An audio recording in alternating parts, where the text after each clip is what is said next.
there will be no real non-controlled currency in the world. We're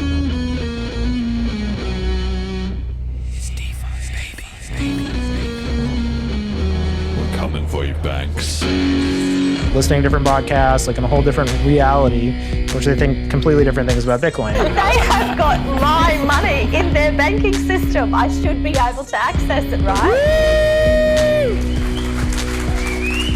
Happening is live. There's a good number of fucking, pretty smart Bcashers. Hello and welcome back to the Casual Bitcoin Cash podcast, following Bitcoin Cash on its rise to global reserve currency. This is episode number 145, FundMe and Badges, featuring Sayoshi Nakamario, aka Kyle. Today is Sunday, the 16th of March, 2025. We did the second BCH Bank Run. We'll talk about that in a bit, but the price is actually down a bit. BCH $331.74 USD, 100 megasats down. 1 BTC sat buys 253 BCH sats down, and 1 ETH buys 577 megasats. So we're flat on that. The Selene, I honestly didn't update the users, but it's basically about the same. It's about 800 users, and the Tokenaut TVL is 26,107. After my criticism or my point last week, Matthew updated it so that the AnyHedge now uses the trailing 30-day or the trailing 90-day stats, so shouldn't be any more weird fluctuations going forward. Okay. Our guest today, Sayoshi Nakamario, is the host of CasualBCH Podcast and has created a bunch of different stuff in the scene, including Badges and HelpMe, which we will talk about. Welcome to the show, Kyle. How are you doing? How'd you get into Bitcoin? Not bad. Thanks for having me on. I got in sitting in my dorm room back in college, trying to get a little file server I was making for my bedroom to host my files on. I was just looking for something to do with it because it was just sitting there doing nothing. And this was like mid 2010, and then just kind of stumbling upon I think it was Slashdot. It was in an article on there or something, and then finding this thing, downloading the software, and having no idea what it was basically, and then I remember specifically syncing up the blockchain. It got to 54%. I don't see coins. I'm supposed to get coins. I don't know what's happening. And it's okay, well, delete the software. I don't know. Forget about it for 2 months. Go back to it later. And it's, just ever since then, it's kind of been slowly learning about it. So it's kind of the typical which is you kind of don't really get it for a couple years. Or a lot of people, and then you go back and then you start learning. It's oh, this is actually a thing, and how does this work? Read the white paper. Oh, okay, it makes sense. And then it's just ever since then, just kind of been super interested in the technical and economic side of Bitcoin, and the drastic changes it could have on society, just based off that side of it. So. So you said you were a bit intermittently involved there. Did you follow it all really through the block size wars and everything? Were you, involved then? Were you taking a position, big blocks is the way, or were you not as involved? What was the story there? I was definitely keeping tabs on things at the beginning, but as the years progressed, I started getting more obsessed, basically.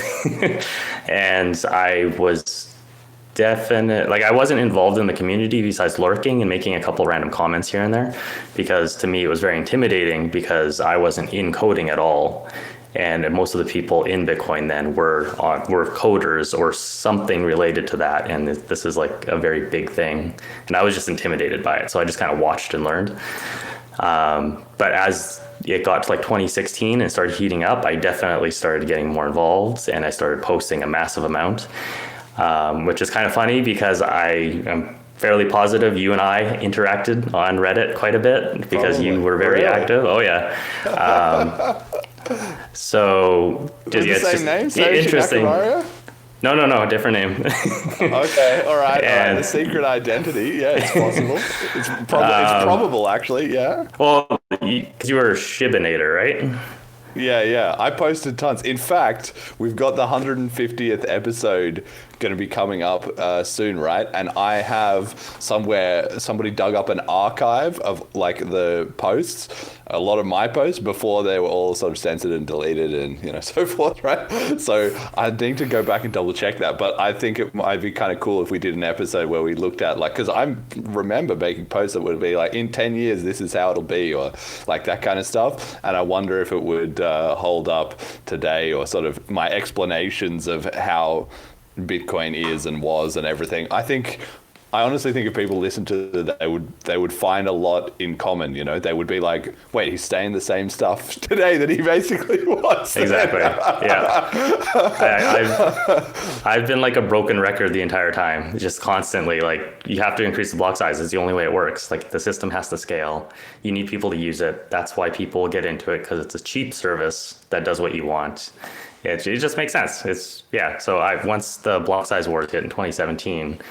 Like, I was sitting there watching the Bitcoin Cash fork, like with via BTC, yes, or whoever the the miners are, waiting for that first block to come out. I got a screenshot of it saved before a block came out, so that once it passes BTC, I'm gonna post it if it ever. I expect it to, but ever since the fork, I went BCH. I gave it like another month and a half after BCH came out, or I guess BCC at the time. And once Segwit 2x blew up, I threw in the towel. And I understand a lot of the BTC, a lot of the BTC maxis, it's like they're really stuck. They're stuck with BTC, and it hurts to abandon it. And like it's like you've given up. It's like something's died, like this thing you believed in. And like I felt that with the BC, like abandoning BTC at the Segwit 2x. It sucked, and I was like bummed out massively. But it logically, BTC's path doesn't make sense, and I'm not going to support something that doesn't make sense. So hence BCH, and I've just been learning massive amounts since then, and last couple of years trying to code and do things. Yeah, well, I mean, that sort of cognitive dissonance is a part of it, but there's also really an emotional connection that people have to Bitcoin, especially people who got into it early and were involved for many years, right before this became a split and something. And that's why it's all been so traumatic. And you can see that we have so many people that come on this show who were involved at that time and who say that, like, very few, I think some people more than others, some people were kind of like at the time of the split were like, this is not working, like we got to get out of here, we got to get moving. And then some people were more kind of like, oh well, maybe we can fix it, maybe it all will come to good stuff. Or at the time as well, because there was so much debate about, like, some people were like, it's being hijacked, this is the attack, it's happening right now, and they were in sort of panic or crisis mode, and actually correctly so, right? But then some people were more kind of like, look, everybody just needs to get on the same page, we're not used to doing this,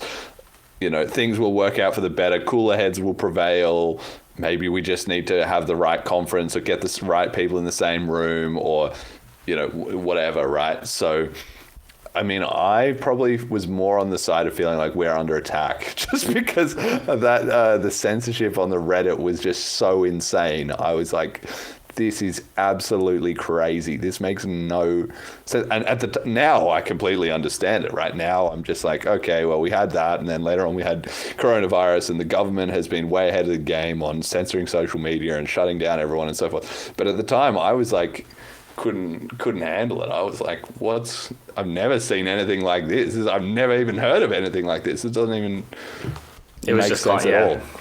The ongoing tax was just constant, and that's kind of why I stopped Reddit and abandoned those accounts. Was I just got tired of it. It was like every single day, just constant bombardments, and you can only put up with that so much. And at the end of the day, the way I justified it is it's just kind of, I see the benefit in having the discussions online like that, because if you don't have any sort of pushback, then that's the only narrative then.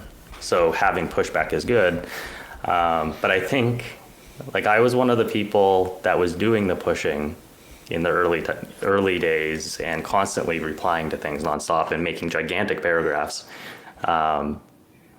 But once I saw people start posting that I didn't recognize, that almost kind of pushed me out a little bit because I was just getting tired of it.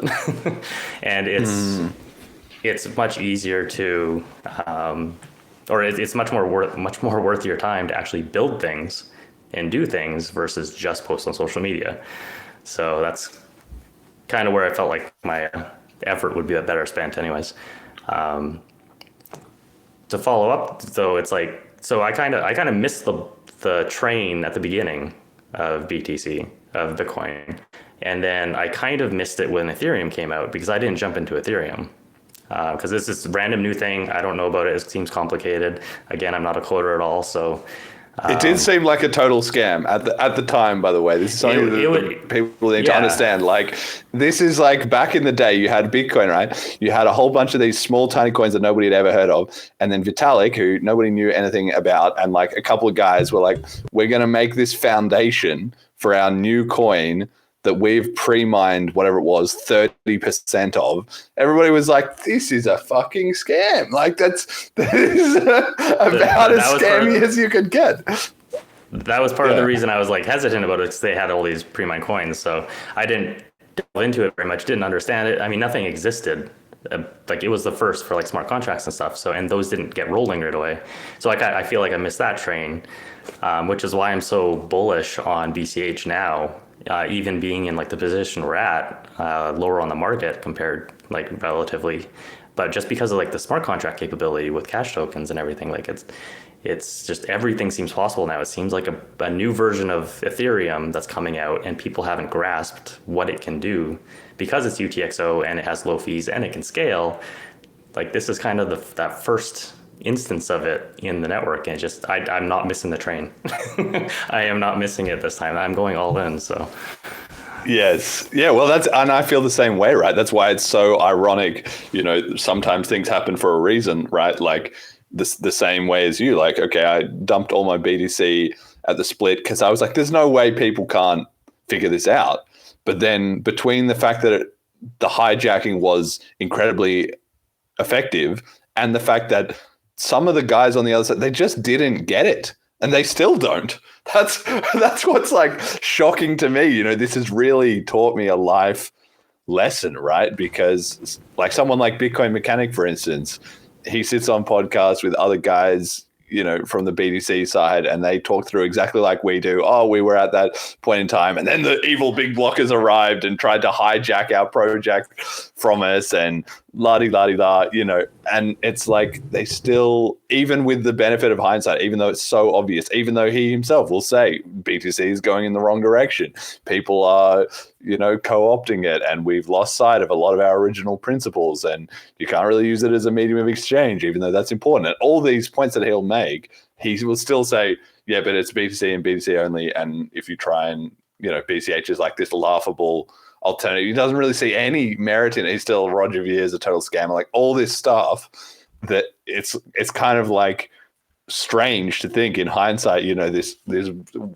block size with this virtual war that was going on, you know, and I didn't know you, but we were maybe on the same side, you know, by default, right? Because we had the same ideas, and then him and his mates were on the other side.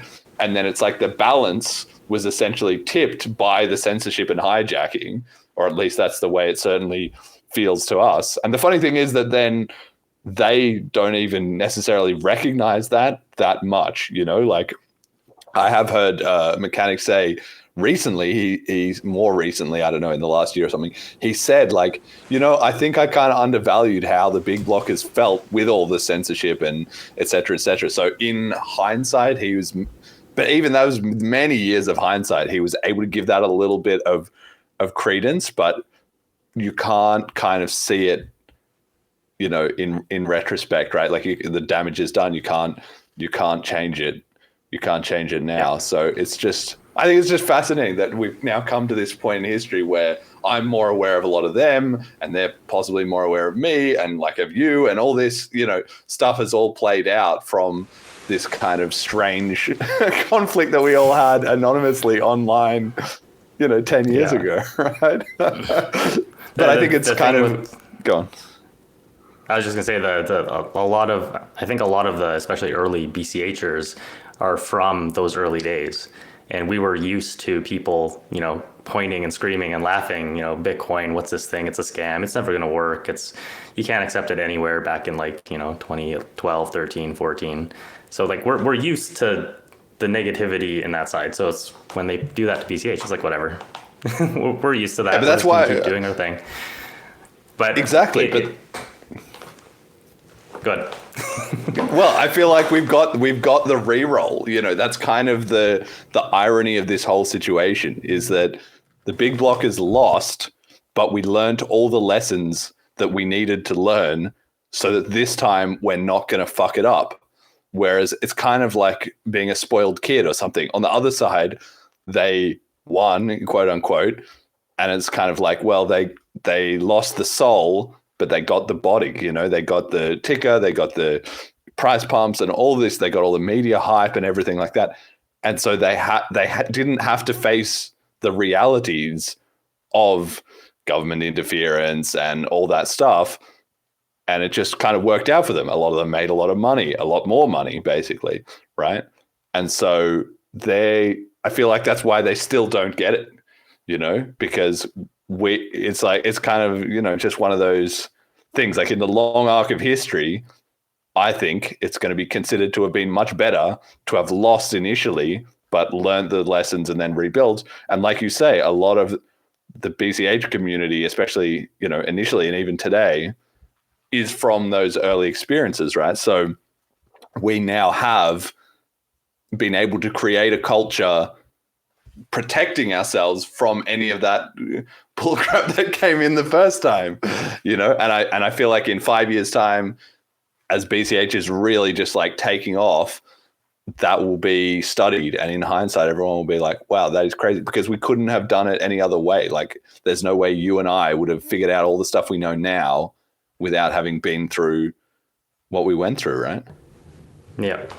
At the end of the day, the split should have happened sooner, but we're gonna find out in 5 to 10 years. We'll see if BTC does a tail emission or something. Something's gonna break and blow up. So it's gonna be interesting times.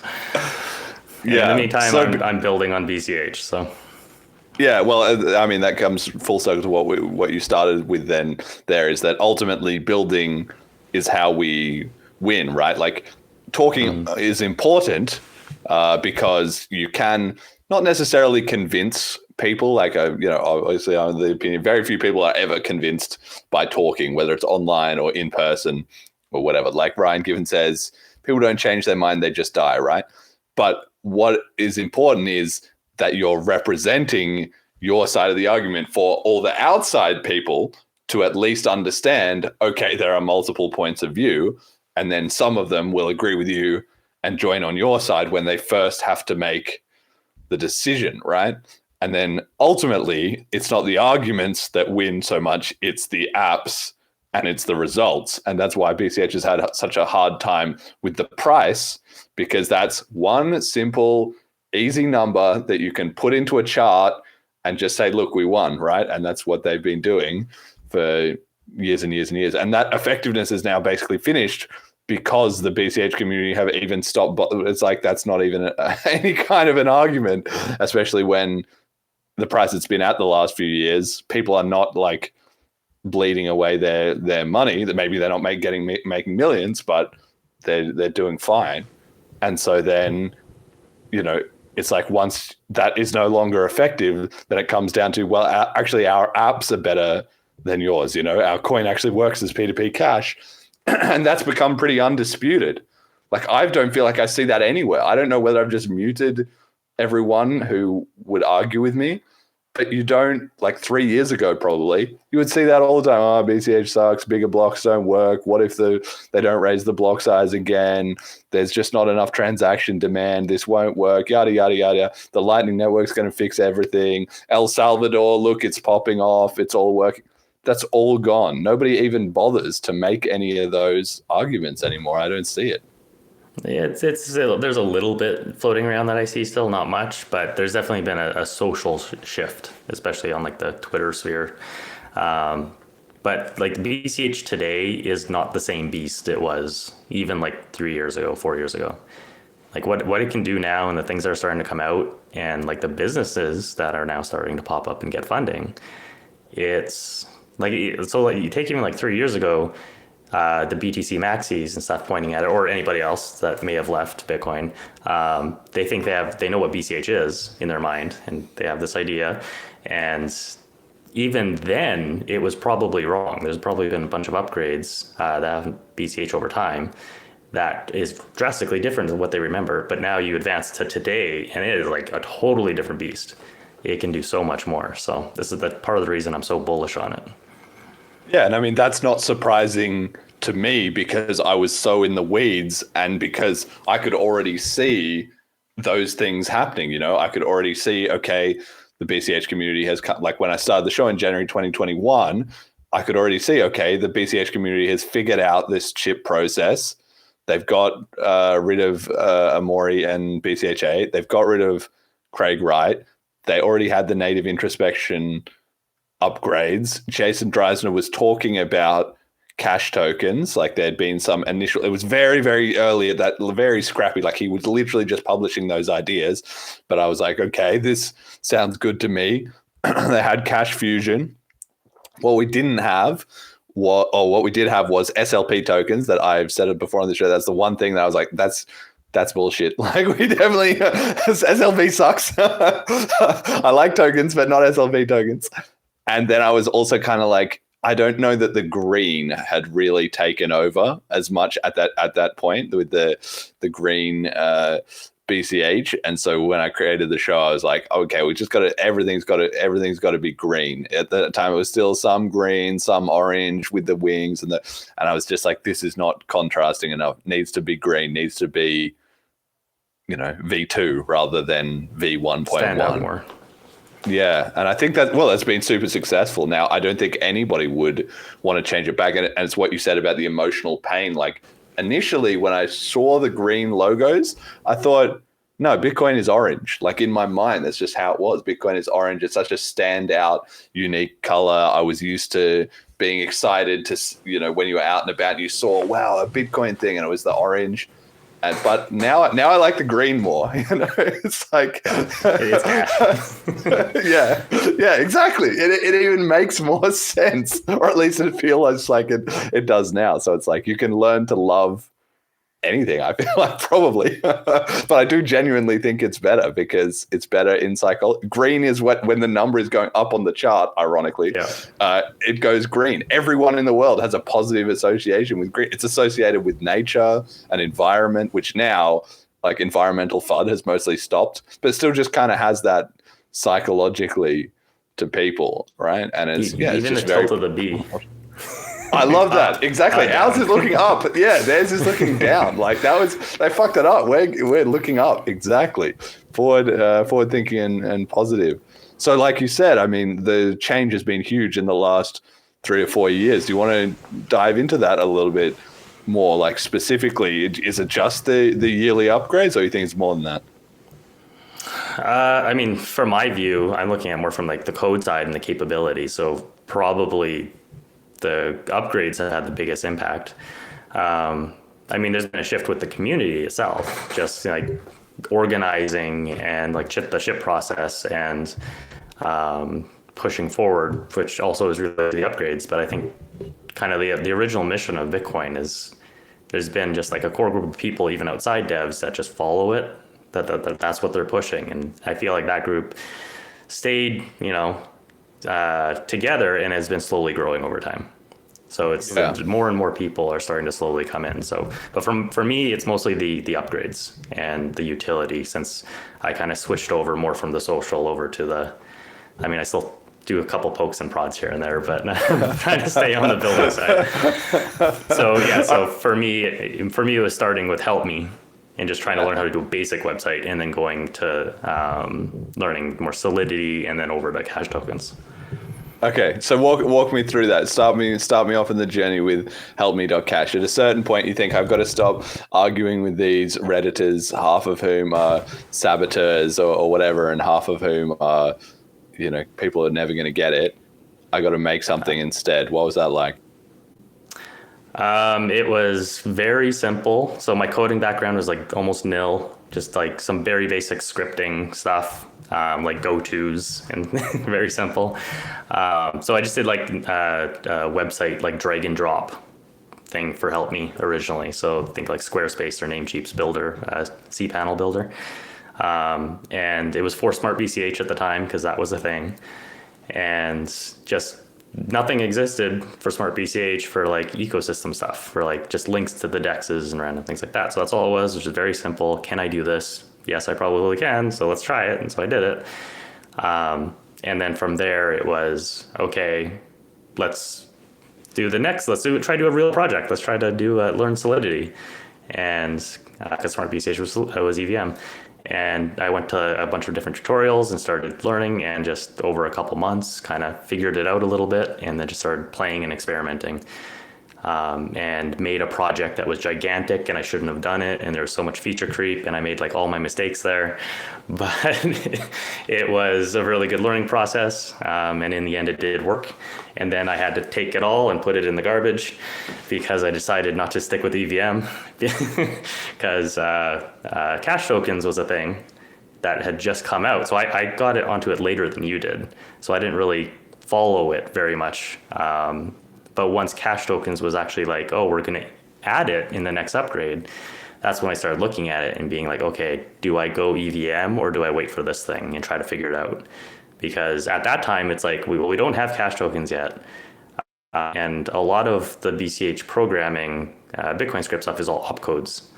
So I looked at the opcodes and then I ran away screaming because there's no way I'm going to do that because I just did not get it at the time. And so I ended up deciding to do cash tokens. And once it came out, diving into it, learning it.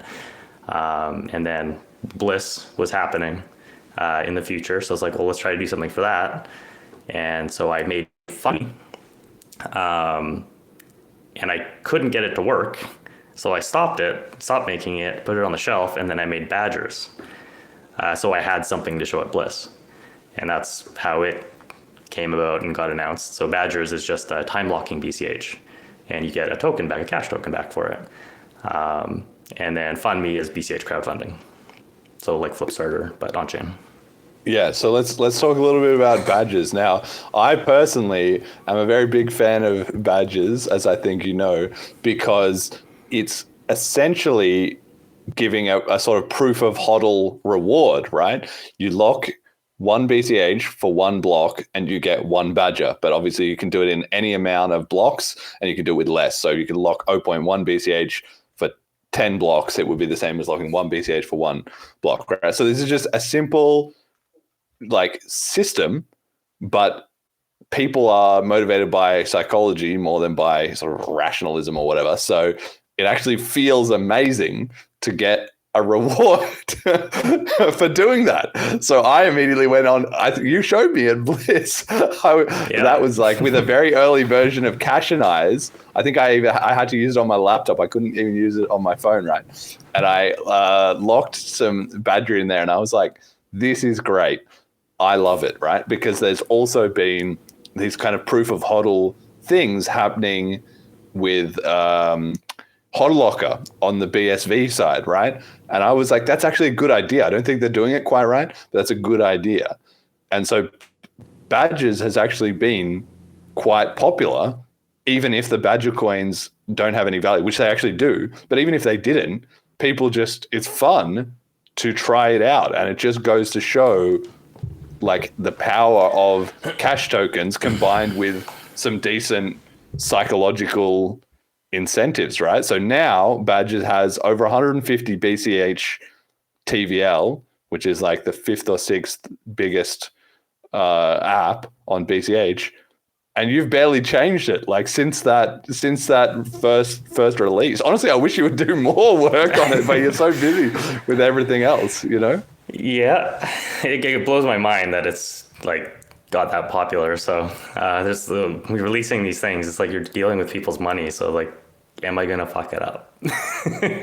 So there's just constantly like worrying about that and like rechecking the contracts like dozens of times. And Yeah, I want to work more on it, but I'm still, I feel like I'm just starting to get out of that stage a little bit of like learning to do things. So that was what Badgers was like try to create a project to learn, to figure out how to do this. Can I do this? And what's the limits? Because it's also like, this is so new. And why I'm so bullish on this is like, we don't know what we can do. And like one thing that was a standout for me is I haven't really gone over the any hedge contracts very much yet. But seeing like, so BCH Bull is based off of those, and it is the biggest app in BCH. It's the most popular, most successful. But the contracts are fairly simple, they sound like. And when Kiosk recently released the DNS style, the domain name system, contracts, it's like they're way more complicated. And just listening to like the recent spaces they had where Kiosk was trying to explain it, and it's just like orders of magnitude more complex. And a lot of this stuff is like, we don't know what we can do. So I've had like discussions with other people showing things I've done, and they being like, how did you do that? It's like, oh, I had this thing, I just do it this way. And they're like, oh, that makes sense. Okay. So it's just, I know there must be things we can't do with cash tokens and the BCH VM. I'm not sure what those are. I'm not really totally convinced until I see the example of it not working, because it's like, okay, well, this thing doesn't work, but well, can't you just do something else around it and get the same? And that's getting better. Like this year doing the VMs, the limits upgrades, and then next year maybe loops, and it just keeps getting better. So, yeah. Yeah, I mean, I think the programmability, it takes a little while to sink into people. I know Emergent Reasons has said this a bunch of times, you know, like you say, with any hedge was or is sort of in quotation marks quite simple, but now the programmability is like so far beyond that. But because the community is so small, people start with the simple, you know, and obvious things, and that's fine. Like things don't have to be complicated to work. In fact, the opposite. Usually if they're simple, they're more likely to work. There's less likely to be bugs, and more time, energy, resources, attention can go into the marketing, or can go into some related project. Or the simple stuff has to come first because there's a lot of effort being put into like the Wallet Connect integration, or, you know, the cash tokens tooling or whatever. But that stuff it's not probably not going to slow down. It's probably going to accelerate because more people will come in and the network effect will grow. But there will be diminishing returns possibly on that kind of infrastructure, and everything will move up the stack to more apps, which I feel like we're definitely already seeing with some of the stuff you've done. A lot of the stuff everyone has done, you know, like Cauldron, all this, right? And then it's going to just, like, it's like an inverse pyramid, you know, it gets bigger and bigger and bigger and wider and more complicated at the top.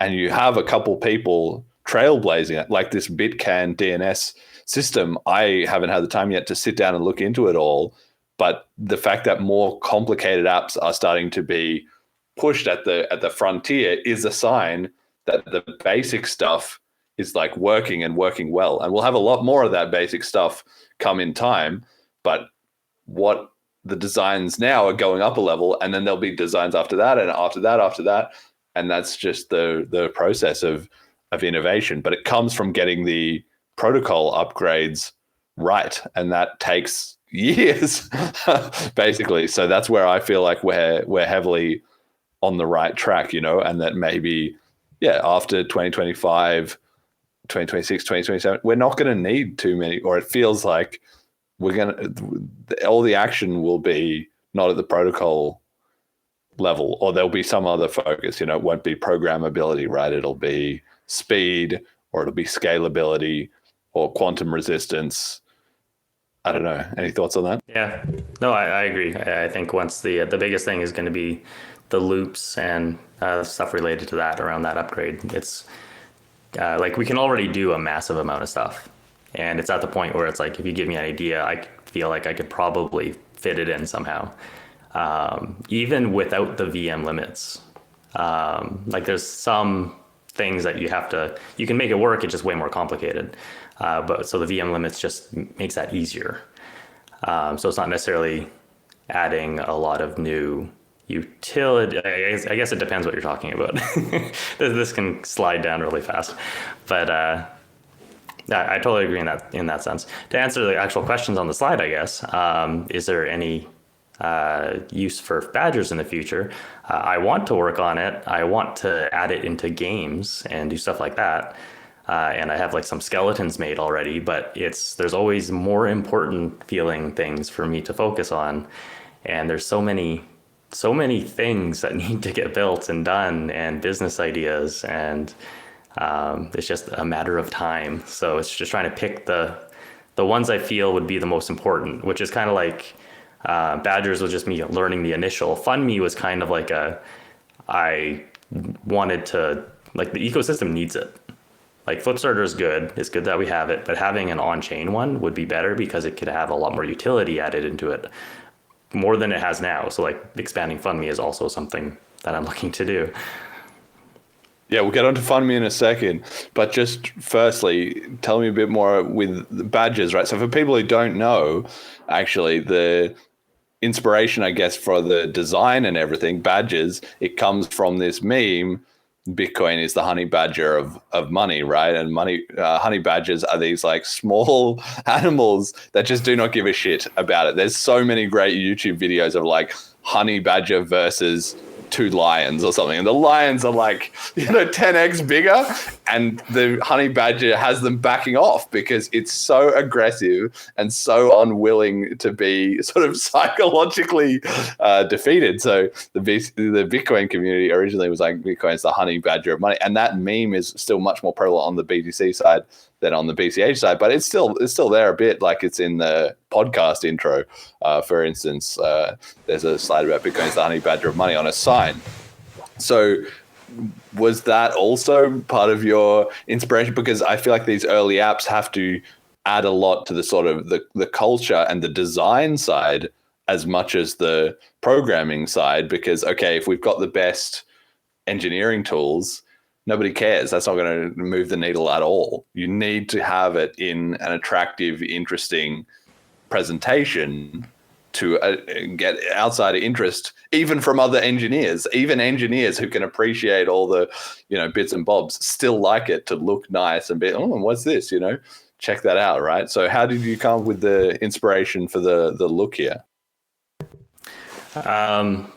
So if I remember correctly, so going back a little bit, the EVM project I did was called Fog of War, and it had a token, the Fog token, and you could use that to buy NFTs.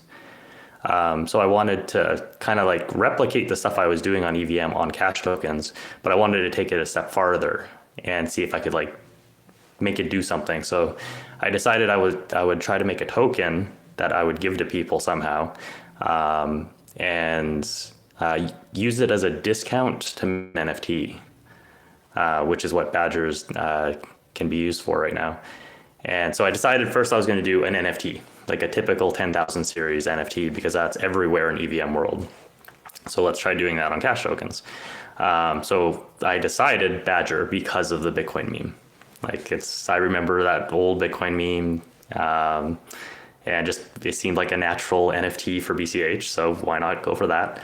And so I started looking around for, I wanted to do like a pixel style, and while looking online, it's like random image search. It's like, oh look, here's this random honey badger pixel Bitcoin thing, and it's like, oh, it's a BTC series. This is an ordinals project or something. So look at that, and it's like, oh, their CC0 license or whatever, like you're allowed to take the art. It's like, okay, yoink. And then I spent like a week like editing and adding and removing things and doing that. And then it's like, okay, well, I have a this badger, honey badger NFT series. I need a website to go with it and a token. Well, it's got to be a badger token. It just makes sense. So, and it's BCH, so let's go green. And it's go to AI, give me some honey badger icons, and it's like in some iteration. It's like, oh, here we go, done. Okay. So you just kind of use the tools that you got and you just go with it. Yeah, I think AI has absolutely, like, this is not a hot take or anything, but it has absolutely massively increased the ability for one person essentially to knock together an MVP. Like, I even think when I did the tweets for the BCH Bank Run, I just have that picture of that guy with his like grinning face as he's running out of the bank. I couldn't make an image like that, but it just took me about 2 minutes to come up with something. Yeah, like you said, iterate through 1 or 2 versions and just generate a bunch of them until I was like, no, that's kind of close enough to what I was looking for. Boom. And that's already so much more engaging and visually appealing just off that. And it's not free exactly, but it's close to free. Like, this is not a technology that came out and then it was super expensive and then the cost dropped. It's like in 1 or 2 years, it's gone from basically affordable anyway, like the price of a Netflix subscription, to close to free. So there's not really any excuse, and any one person can just leverage it for all their design and graphical needs and your coding needs and everything. It's really, really changing the game. I know I heard you have talked a lot about using AI and how much easier it would have been with learning all this stuff if you'd had that to begin with, right? Do you have any thoughts on that? What about these memes that the new coders are all going to suck because they just use AI, so they don't actually know how to code? I understand the sentiment, but I mean, if they suck because they're using AI, they probably would have sucked as a normal programmer in some sense as well. Like, I spent like the first 2 years learning before AI blew up, like before it was really a thing. So I was doing it like the old school way, I guess, and doing tutorials and having to search for things. Like, who does that nowadays, kind of? But when the AI thing came out, the amount of stuff you can do is just like massive. It's gigantic. I would say the biggest thing, if you actually wanted to get into this and use it and learn, is don't let the AI take control of your projects. Don't let it put the code, insert the code, delete the code. Use it as like an advisor off to the side you can ask questions to, and then you look at what it's saying, and then you pull pieces over yourself, and like you're learning as you do it. You see the result doesn't work, well, you revert it back to what you had. The biggest thing is just don't let it actually into your files and change the files, which it seems like a lot of people are doing, and then something breaks and then they're not sure how to fix it, and then it's more about just assisting you to learn rather than doing the code. It's like that scene from Silicon Valley where Guilfoyle's AI is tasked with fixing all of the bugs in the software, and so it just deletes the whole repository. Yeah, you do have to be careful with how it's used. Like, I mean, I have found I was not the first one onto the AI thing. I'm sure I've said on this show, right, that I'm a bit skeptical on it. And I still am. I think that people who are over the top, like, oh, this is going to change everything. Like, well, yeah, but it's going to change everything in the way of like, we got 140 characters with Twitter instead of flying cars. It's like, we're going to get way better and way more efficient software, and anybody to be able to make up designs and Hollywood level movies, we're going to get that. We're not going to get super intelligent, beings from another planet from the machine that are going to take over humanity, iRobot style, right? So, I mean, I think, there's a range of opinions on that. But basically, in my experience as well with using it for coding specifically, and I've been trying to practice that a little bit more or use it a little bit more, it's what you said. If I ask it something and I just say, hey, can you just, what's the problem here? Then it will say to me, oh, look, here's the problem. And probably about 70% of the time, I think it's right. And then its fix probably works 85 to 90% of the time. But then the rest of the time, it's very self-confident. Like, it says to you, oh, here's the problem.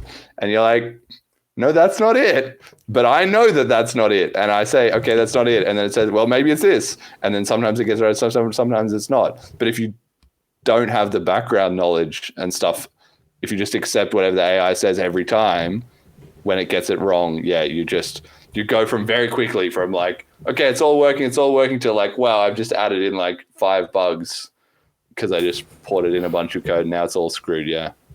Yeah, and that's why you need to look at what it's actually doing and try to follow it a little bit. And once you get to the point where you can start correcting it and noticing the errors, that's when you know you're doing some actual decent learning. So Yeah, and definitely and it also does weird things like I have some console debugging logs in there and it just takes them out without, I'm like, this is not related to, it's like trying to take out different stuff that no, leave that there, that was good. You have to be, it's a tricky bastard. Yeah, you have to be careful with it.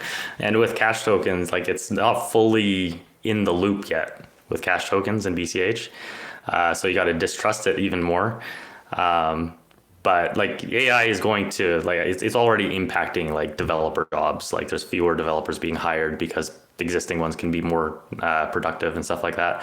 But this area, I feel like it's still kind of untapped a little bit.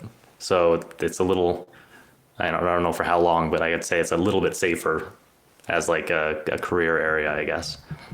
But I still think being a developer is still super safe, just in the sense that AI jobs are going to be additive overall. Okay, every new technology destroys some jobs and it creates some new ones, right? There's already obviously all these new jobs in training the AI and figuring all that out.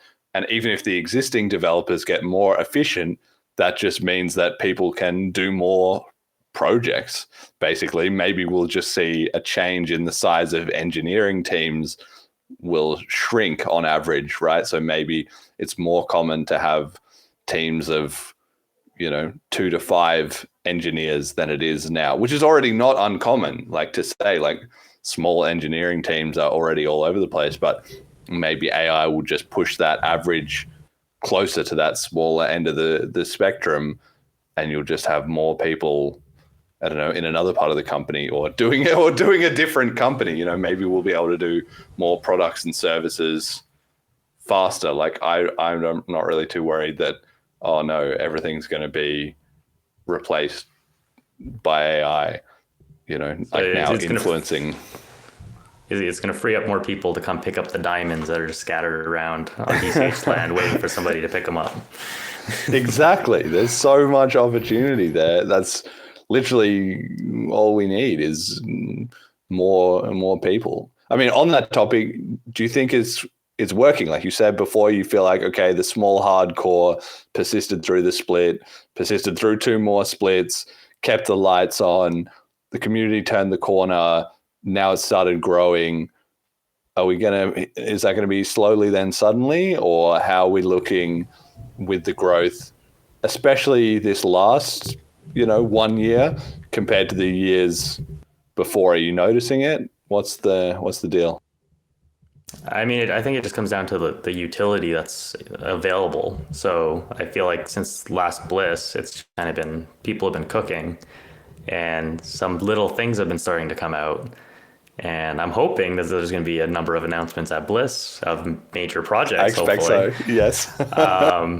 And it's just going to start getting more eyes over time. And to me, it's just all around the utility. So it's like you look at something Solana and they got like tons of random little stuff going on because they have throughput and actually able to like push transactions through.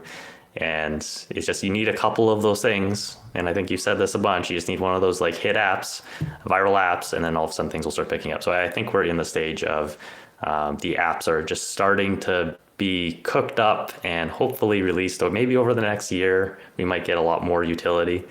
And it should just naturally start drawing more eyes at that point.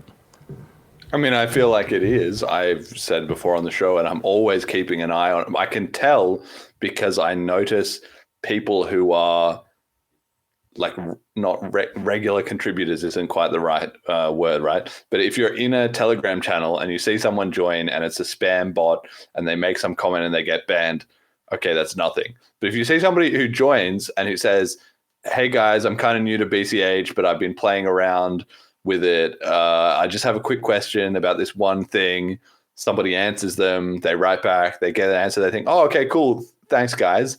And then they go silent. And then a couple of weeks later, you see that same person pop up, maybe in a different channel, who's like, oh, I've just got a question, this time it's about tech, or this time it's, in the podcast channel, the latest episode, something about, that kind of thing. And you see that person in a couple of different places, a couple of different questions over time. And then before you know it, they're announcing, hey guys, I'm thinking about making this project that's going to be kind of like this, right? And I see new people like that popping up at a fairly good rate. And I also don't see, at least especially now in 2025, existing projects are working and people who are loving BCH are loving it. I don't think people are leaving. There's no drama. There's nobody trying to do anything. It's like we're all aligned. So everybody's helping each other. And that's a good environment for growth, right? Yeah, I've seen a small trickle of devs coming in, random new people. So I definitely echo that. So I think we're like in the early adopter stage of like the developers. So people are starting to slowly trickle in. Yeah. And there are some companies coming up and they're getting backing behind them and funding. So that is an elevation. Things are starting to go up in terms of interest and funding and backing. So I just think we're at the early adopter stage. Yeah. And a lot of people join, it's a virtuous cycle, obviously, right? But a lot of people are going to join the scene if we can offer them a job, right? People need money. So when you get out of the stage of like, that's the problem with BCH, everything's melting down, even like the CoinFlex disaster, like people have lost money, everyone's kind of in a mess, just keeping the lights on with the existing projects, etc. That's all stabilized.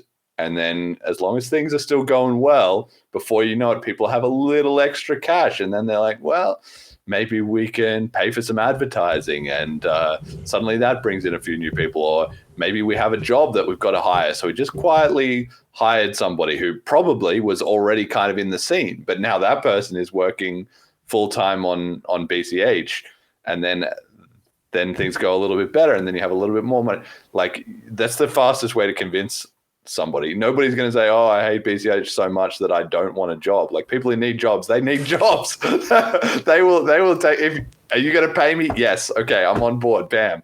And that's, I feel like, where we're going to find the next critical mass over the next year or two. It's not going to be some sudden awakening by so many people. Oh, wow, the hijacking and I've been fooled, or I'm giving up meme coins on Solana to come to BCH. That's not going to happen. I don't think. It's probably just going to be, we just hire a few more good people, because that's the other thing about hiring. You're not going to hire idiots. You're going to hire good, high productivity people. And then, like you said, more projects start, and then the hype starts when the price goes up, basically. Yep.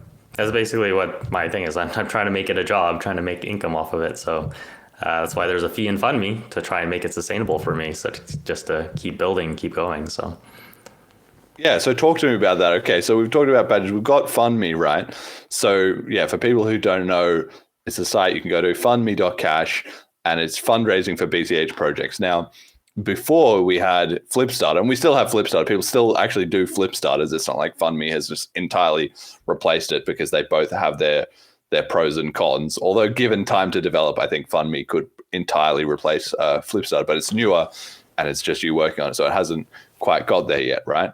But the idea is that everybody can send in some money to a contract, and once you hit the total, it's crowdfunding, then that person gets paid out and they deliver their project, hopefully, or they scam and run away. But that has also noticeably decreased over time, although that doesn't seem to be anything to do with the technology. Like, Flipstarter has not improved noticeably in the last few years from a technical point of view.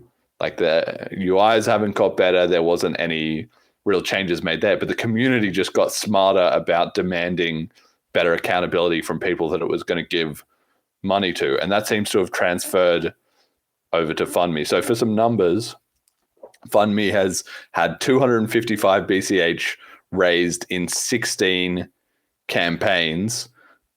Tell me a little bit about how you think the success of FundMe has gone? Has it outperformed what you expected, underperformed? What could be the next step for FundMe? I don't know what my expectations were when I made it. I was just hoping it'd work. So I'm happy with what it's done. Like the fact that it works, there hasn't been any issues. I'm satisfied with that. And just the fact that like I could build something like this, no permission. I had to didn't have to ask anybody to do it. I just, decided to build this and did it on my little laptop, and it's now out there and it's funding campaigns. People are using it to fund campaigns in the ecosystem. Just kind of blows my mind a little bit. So from like a UI standpoint, like it needs to be upgraded and things added, but from everything standpoint, it needs to be made better. But that's kind of the state we're in with cash tokens. Is there's so much utility we can add. So doing things like accountability for people, for people being able to vote on a campaign, like everybody that pledged to it, and say like, do I approve of this or not? Like that can give the campaign owner some feedback. That's something I'd want to do long term, which goes down into like a whole archiving contract system that I've kind of made up for it, that I've outlined a little bit. But I felt like that was going to go on hold because of the VM limits, because that does make it easier to fit things into it. So that's probably going to be more after BLISS type thing. Overall, pretty happy. The feedback I've got has been pretty good. I haven't had a lot of negative stuff, just people wanting features. Yes, that's the problem. The reward for good work is more work, right? You put out a good app and it's working if like 30 people come to you. What about this bug? Fix this. I needed this tweaked. Why can't it do this? Like that's a sign that you're winning. The worst is if you release it, everyone says, "Good job, mate," and you never hear any more. That means they're not using it. As soon as they're using it, they're going to have different ideas. I obviously have used it. We've done 2 FundMes and we'll be coming up. We've got to run a third one after this episode. I've loved it. I think it's great. And like you're saying, I think there's so much scope for, I would love that if the campaign funders could vote, especially if you could do multi-stage proposals. Like it would be so cool if at the moment I've kind of chopped it up into these 10 episode blocks, because if I do it every 1 episode, it's too much overhead, it's too much of a hassle. And if I did it for 50 episodes, I don't know if people would trust me to deliver or not. Like maybe there would be more people willing to do that now than when I started the show. But especially for people who are just getting started, that's a long time horizon. You can't ask to do a big delivery. You got to start small, right? So it would be awesome if I could say, okay, here's the next 50 episodes, but it's in 5 blocks, and people just contribute and it fills up the first block and then the second block and the third block and the fourth block and the fifth block. And then people can vote on the first block as I'm putting out the episodes. And then if I get a certain percentage of votes from the contributors and maybe weighted by the amount they contributed or something like that, then it puts you over the threshold and you get into the second block and you unlock that. And then, like that kind of thing would be so powerful, because then new people coming to the community could have a very big, ambitious idea, but present it as something small. That's something I've noticed on the social side, is that a lot of people say, hey guys, I want to fund this kind of thing. And they have a really huge, cool idea, which is awesome because they've got a big vision. But then it can be hard to step them through like, all right, I love this vision, but nobody's going to give you 1,000 BCH to launch your thing tomorrow when you've just showed up to this Telegram channel today, right? You're going to need to do something for like 1 BCH, which is like make a website explaining your idea or something very simple. And even though it's already possible to do that, they can just write it up on a Word document. Here's stage 1, here's stage 2, here's stage 3, etc., and then publish it and do it in blocks.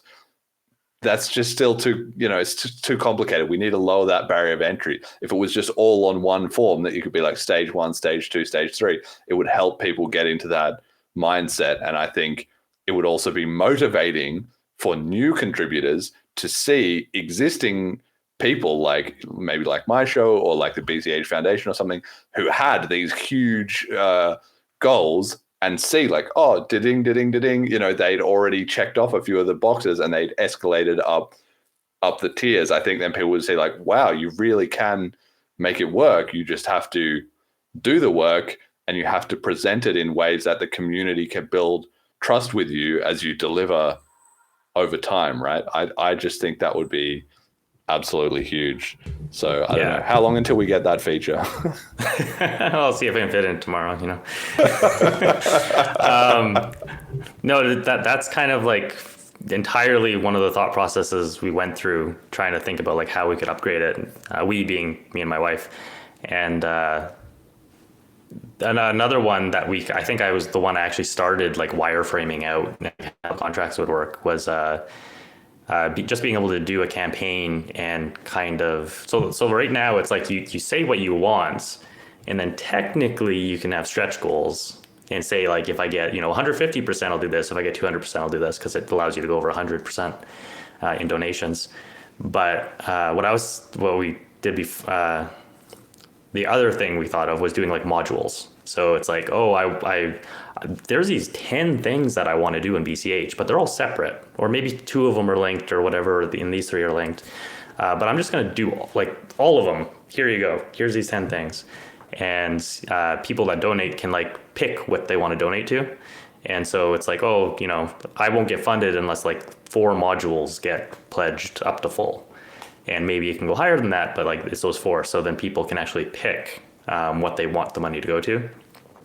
And then if something isn't working, people can pull it back and put it on something else if they want or whatever. So that was like one of the like small incremental upgrades to the cash starter contracts I was looking at doing first potentially, but it is kind of like any system that you can think of, you can do it. That's kind of the exciting thing, is that it's the world is your oyster type thing, however you want to do it. Yeah, well, I mean, I think that's where, you got to kind of start with the ideal version and work backwards. Because to me, it seems like, and maybe there's even a better system than this, I just can't think of it. But in my mind, the ideal situation would be I have my wallet, right, with some BCH on it, and I can go in like my Selene app, I can go on a tab, which is called funding, and then there's all the proposals there, and I can either go, okay, Sayoshi, I can either click on him and just say, type in an amount and send, boom, and that's done. It just goes into whatever your sort of next top priority is, or the thing most likely to be completed, by default. Or I can tap one more in and then, like you said, see a whole menu, and I want to fund each of these different things. But I can also then scroll back in the history and see your previous ones, when they got funded, who funded them, what the outcome was, links to sort of the proof that it was delivered, and maybe commentary, maybe the votes from the holders afterwards. So I can check up on your history of delivering. And then you would also want to be able to aggregate that, because it would be so awesome if you could go and there was like 5 donation addresses that was like, engineering, marketing and promotion, I don't know, whatever, physical meetups and conferences, nodes and protocol, mining infrastructure or something. And you could just send money into that, and then that would automatically allocate it to things in that category that had the most proof of work and whatever. So literally then the community is just voting with their money on like, what do we need more of? And the money just goes there, because that's always how an economy works. But because we have BCH, which can be done anonymously, instantly, basically for free, anywhere, the problem is the information flow, right? People don't necessarily know, especially if they're new to the community, or if they're like a huge whale and they don't have time to read up on 10,000 different things. That's just such a barrier to entry. Whereas if they could just go, okay, BCH is looking good, but I think they need more privacy improvements. Let me just dump a bunch of money in here. Then we have essentially created like a kind of decentralized foundation. Like part of the reason some of these other coins do so well is because they have somebody who can at least figure out, okay, here's a strategy. We're going to put it cash here, cash here, cash here, and cash here. And that happens in BCH, but it just happens very messily. But if we made that very efficient and easy to use, I think the payoff would just be enormous. Right? So this has been in the back of my mind for a very long time, and this is the BCH DAO stuff that I've been thinking of. And Yes. FundMe was like the first step towards that. So I do have like some basic contracts started and laid out a little bit to do DAO stuff like that, where it's like you don't know what the ecosystem needs. You just have, maybe you're an app, maybe you're running a DEX in the future type thing, and you just want to siphon away a tiny bit of money to fund BCH in general into like a ecosystem fund. And then that ecosystem fund can vote on where the funds go. And so in my mind, that was like, at a basic level, it could have been like a FundMe campaign for something. And this ecosystem DAO can put money on the FundMe campaign. And that was just like my very early thoughts about how this would work. I mean, in this vein, Keok has just announced the BCH DAO contracts, which I haven't looked at yet. But if he has something that works and it works well and it gets popular, I'm very happy about that. And then maybe I might not do a DAO and I can free up time to do something else. Maybe I still will. I don't know. So, also speaking on the FundMe in Selene. So I'm actually just started working with Jerry in Toronto with the opt-in wallet, and just starting to plug it in there, so you can just kind of like how Paytaka does with any hedge, where you can just go into Paytaka and do a contract. So I want to throw that into a wallet and see how it does. And so far it's going very good, and you quickly throw it in, like it doesn't take much. It's almost just like another web app. So throw it in, and then in theory, that was kind of my vision in the long term, was that FundMe is a website, but there's no reason it has to be on the website. It can be on different apps, because it's the contracts on the chain that are actually controlling all the money. You just need to be able to talk to it. So maybe in the future we'll have it everywhere. Yeah. No, I love this kind of stuff. And I feel like it's maybe all going to happen a bit faster than we think. If I describe a big system like that, I sort of feel in my mind like it's going to take 5 years, because things take time, they're slow, etc. The money has to be found, the people have to be involved, etc., etc.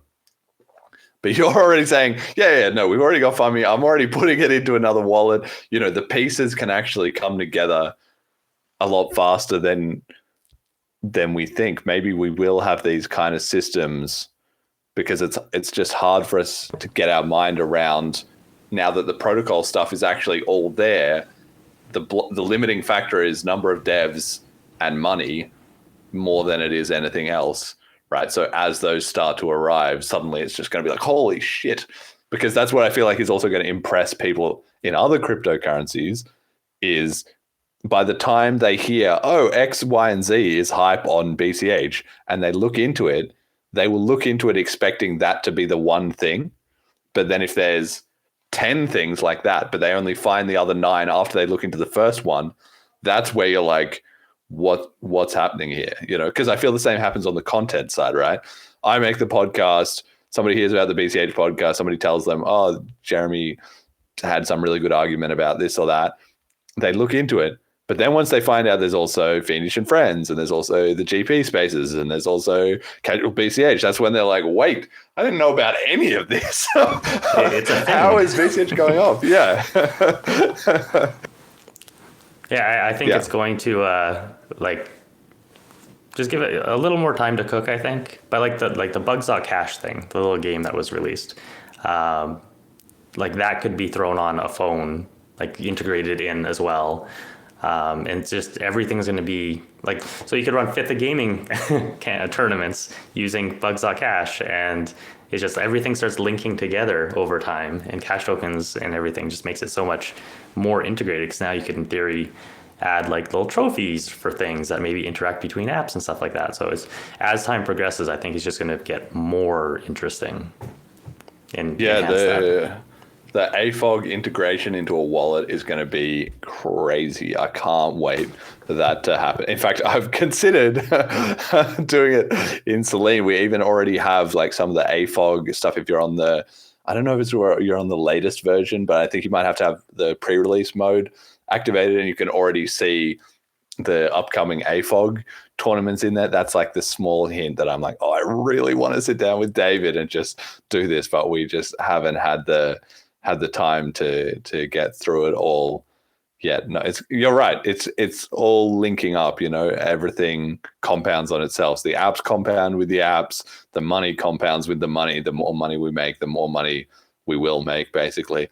And the people as well compound with each other. That's what we were saying really at the start, is where it's so interesting, is that the reason the BCH community, maybe the big blockers, couldn't win at that time was because I didn't know about you, and you didn't really know about Jet, and Jet didn't really know about, somebody else. And then now, by necessity, the community has had to find each other, right? Which we didn't have to do until we lost a couple of wars, until it was like, oh shit, this isn't working out. Like, who's actually on my team? It's such a fascinating example of group dynamics. Kind of the nature of a decentralized ecosystem where there's no single leader to rally behind. It takes a little time to get going sometimes. So, and a lot of pain as well, too. Okay, we've had a couple of little comments to address. Bitcoin Judas says the BCH podcast coming to you live from Jeremy's bathroom. Lol. Good one. That definitely made me laugh. I mean, people have said, Jeremy, you got to get a more like slick little studio set up and stuff. And I am looking into that, but it honestly has not been. Well, I got to get some more FundMe money before I do that. But I will get a nice background and stuff at some point. I mean, I could even use one of those like fake ones, but whatever. And I'm just keeping it real with you all. Somebody says even like the glitch with a 3 in the and a 1 in glitch says, or even like an unlock feature where they don't get the BCH until they meet the other goals. That's kind of what we're talking about, I feel like, with the FundMe stuff. And then voluntarism says, can you talk about Zano and what you think about it? Well, I'll give my take very quickly, which is I don't know very much about it. I haven't really looked into it all that much. I know that it's hype because privacy coins are getting hype, including Monero, including Zcash, etc. at the moment. And I also know it's hype because Roger started talking a lot about it. And so because he started talking a lot about it, a lot of people heard about it. Then Aaron Day started talking about it. I'm sure other people are talking about it too. So, my intuition is you might be able to invest in this and make money. But if so, it's probably just because you're jumping on the train at the right time more than because Zano is actually the solution that's going to change the whole world. I've also heard that it's got like a pre-mine, but I don't know the details of that. I've never looked into it. And it's basically just seems to be a little bit the buzzword coin of, the last 6 months. Like these they just come up every 6 months. Like that was Nano for a while, or it was whatever, IOTA back in the day. There's always some coin that is like dumping a bunch of their marketing money into sort of creating some fake online buzz that then a few more people jump on the train who are real. And then before you know it, everyone's talking about it. And then 6 months later, it's like, what happened to those guys? So that's kind of the sentiment I get from it. But that's just my own speculation. I don't know. Any quick thoughts on Zano from your side? I don't know a lot about it. My impression is it's like you take Monero, you add in private tokens on top of it, and that's kind of what the ecosystem is. That's kind of the extent of my knowledge on it. And for me, the privacy on BCH is kind of like a good enough. It's an opt-in good enough. And it looks like it's going to potentially get much, much better in the future, which is nice. but also just the fact that it's so scalable and it has all of the smart contract functionality that rivals EVM in a lot of ways. It's hard to pull me away from that, because you take all these different factors and you put them together, and it's makes it a bright future in my mind. Put it that way. Yeah, that's where I feel like, the same thing. I feel like a lot of these privacy coins and etc., even like privacy tokens, because once the BCH stuff gets rolling with that, we already have cash tokens. It will all just fit together with that. In fact, it will probably be using different cash token solutions that the privacy stuff is then built. And I'm just not worried about any competition from any privacy focused coin, because I feel like the optimal design in 3 to 5 years time will probably be exactly how the BCH community is doing it, which is have a super scalable, super expressive native token integrated chain with all the math limits and so forth raised, and then boom. And then BCH is going to, like, all the ingredients are already there. So we're just going to come out of left field for all these privacy guys who are like, privacy. And it's like, okay, do you have DeFi? Do you have a proven history of resisting the hijacking? Do you have a generally, organic decentralized community? Do you have integration on all the exchanges, which is a big failing point for a lot of the privacy coins? So I don't know. There you go. That's just my take. But I'm sure some people are hype about Zano. Good for them. Okay. One other thing that you're involved in is the CasualBCH podcast that you did actually fairly consistently during the Smart BCH days. I feel like it was somewhat themed around that. And then it dropped off the radar. And then you put out a recent episode, the comeback, the return. It was back. I have loved listening to those episodes because, like I've said before, it gives me a chance to also get some perspective on BCH outside myself. You have Cheap Lightning on quite a lot of the episodes, and Vin as well on some of the episodes. Tell me, what was the genesis of CasualBCH, and will we be getting more regular episodes now? I think casual is going to be very emphasized. We'll see. I don't think it's going to be like regular. That might change in the future depending on life, and we'll see what happens. The genesis of it was wanting, so it's like before I even started, I don't remember if HelpMe started first or second. I think it started first. But it was just kind of like wanting to do more in the ecosystem and just wanting to like spread some knowledge and get more content out there. And, my wife is tired of me talking about it nonstop every day, obsessively. So it's like, rather than just, talking her ear off, I may as well talk her ear off and record it at the same time so other people can listen. So that kind of is the genesis of it. So just kind of starts in, I think the first episodes were like tutorials of like, if you don't know what BCH is or Smart BCH, it started as Smart BCH stuff. But it's, kind of hard not to have BCH in that as well at the time. So, and it just kind of kept going on. Kind of time just for my wife and I to spend some time together, which is kind of why I chose casual, because a lot of it was just us talking to each other. So it's like related to BCH, but it might veer off and go off on random tangents constantly. And then Cheapy we've talked to for quite a long time, so we kind of roped him into a couple episodes, and it just kind of kept going. And we were on a large hiatus for a while because of life circumstances, and also just like time of all these projects that are starting to pile up. And but part of my I guess adventure, journey in BCH has been trying to step up and do more. And so part of that was me, like I'm now talking at BLISS. I'm doing a talk, which is like absolutely nerve-wracking.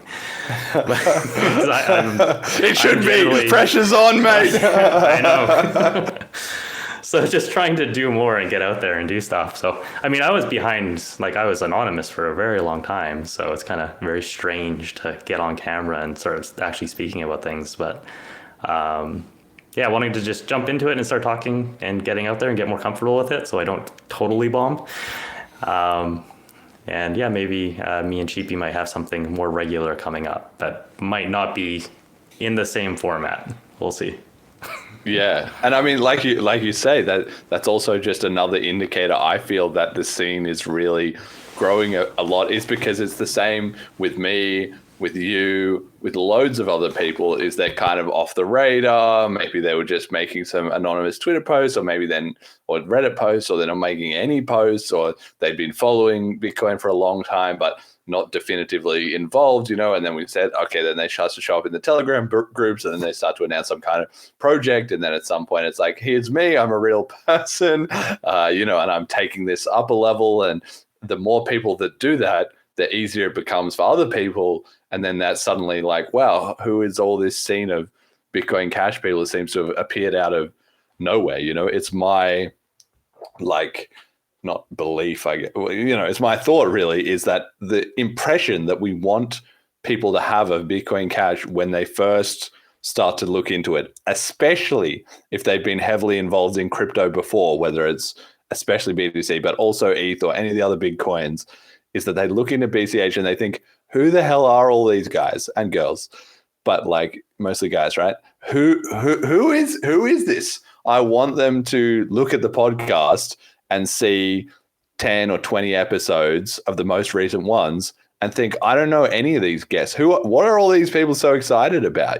Where did they all come from, right? Because if I have one or two episodes with people who are, quote unquote, more known in the crypto world, then that's good. But I don't really spend a lot of time going out of my way to try and find those people and get them on the show and have the same guests that appear on any other sort of industry show. Firstly, because most of those people, some of them, there's exceptions, but most of them don't really follow BCH or have any idea what's going on. So it's not as relevant to my listeners. But also, secondly, it's because we don't need those those people. It needs to be the community talking amongst itself. And then we have so many high quality contributors that I don't really struggle. It's like at the rate that people pop up and start producing cool projects and stuff is a little faster than the rate that the episodes come out anyway. So it's perfect. And I think, yeah, that's because that's really convincing to someone, so, I've heard of BCH a couple of years, these shitcoiners, whatever. And then they look there, something catches their interest and they look into it. If they look into it and the first thing they find is something that's kind of low energy or whatever, okay, I knew it all along. This is why it's still ranked 23. But if they look into it and they think, wait, there's a lot more happening here than I expected, that's serious. It's just proof of work, basically. And I think we're doing a really good job. That's why I love CasualBCH. It's perfect for that. And all these different projects as well. I kind of wish you would pick one and just make it amazing instead of doing 5 different projects. But on the other hand, it's kind of good that you've got a few different ones, because then it seems like, when they say when you're small, act big, and when you're big, act small, where it's like, wow, look at all this stuff that's going on in the ecosystem, even if it's just you and your server. Yeah. This is all just you're running the whole ecosystem, Yeah, part of me is just learning, but it's kind of trying to show people that you can do things. So it's like the FundMe, I think the basic FundMe contract was a weekend, and then the Badger contract was not much different. So it's there's diamonds strewn everywhere. Yeah, and I do encourage anybody who is in the scene who is looking to level up. That's kind of the progression that you can go on. Start being a bit more active in the Telegram groups and on Twitter, and asking some questions, being involved in whatever. Then try and make some kind of a project, whether it's just something public facing, a simple website, or some art you made from AI, or people have written poems or an essay or an article, whatever it is, just some kind of public proof of work. Then you'll get some more feedback on that. then you can kind of ramp that up. And then maybe you can even do a couple of different projects just like you. I'm the same. I have Celine, I have Bliss, I have the podcast, right? And then I sometimes do the music videos and things like that, right? And then once you're making a few different things, people will also be very clear, like, wow, this is big output. And then eventually you might get to the point of like wanting to be a public, figure around it. And then you're making money from it and all this stuff, right? So that's kind of the trajectory that I feel like everybody who's really passionate about BCH should try and be on. And like you say, if your family, your friends, or whatever is saying to you, like, why are you always talking about this BCH stuff? Don't worry about them. They don't get it. Don't talk to them. Come talk to us about it. We want to talk to you about it. Or make a podcast with them explaining it. Exactly. You did one better than me. I was kind of like, I had the same realization. I thought, why am I talking to all these people who just don't get it at all? I need to talk to the people who want to hear what I have to say. And then I made my podcast. You were smart. You roped in an extra person. That's the level I haven't got to yet. But we'll see. Maybe I can change that. I've got Jed here, but he already loves BCH. So it's like I didn't convert any new people into the show. Next episode, Jeremy's mom. Yeah, I kid you not. I've pitched her on that like several times, and she's it's like borderline. She's not like, oh no, I would never come on. But then she said, I don't really know much about it. And then I said, no, don't worry, I'll step you all through it. There's a lot of stuff that she could talk, and I could do it could be a fun episode where the listeners could get a bit more insight, into me as a person, maybe, from her point of view. So. But I don't think that's coming soon. But I don't know, maybe episode 500 or something, if I can. She stopped listening as well too. She listened to the first few episodes of the show and would be like, "Oh, Jeremy, good job. I listened to your show. I didn't really understand much of it, but I'm glad you did it or whatever." And then at a certain point, she stopped. She stopped saying that. Now she just checks in on it once every so often. But now I have everything else. The show's grown massively, right? So it's like that's it. My mom's like a seed money investor, get in on the angel round and then just ride that stock all the way to the end. Shout out my mom. Yeah, I think you need a community poll that you can show her of people that should be on it, yes or no.